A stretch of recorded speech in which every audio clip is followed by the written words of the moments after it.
Anak-anak pekat balik rumah. Ajak mak mari makan nasi, siap belaka dah sipang ayah. Bang, dah duduk sedih sangat lah mak. Oh, dah makan. Ingat ke ayahmu? Nangis pula. Dah makan. Bang. Hari kedua marilah mak makan nasi ni lauk bulan nandah dengan ikan mana ikan gigi ni. Tak ada. Anak-anak nak ajak mak makan kali ni. Ayah dah tanah dah semalam. Sekarang mak dah sedang mulu. Nampak macam ayah mau nusuk alik tonggeh. Ingat ke ayah? Hari ketiga marilah mak makan anak-anak lauk sedap ni, lauk ketang gula ni.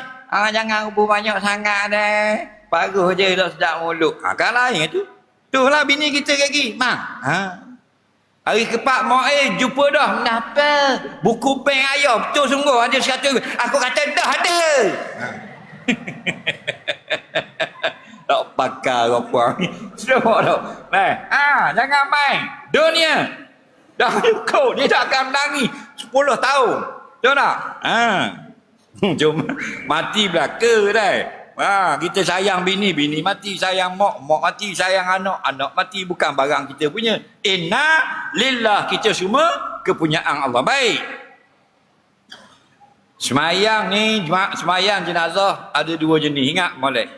Yang pertama dipanggil semayang jenazah hadir. Yang kedua semayang jenazah ghaib.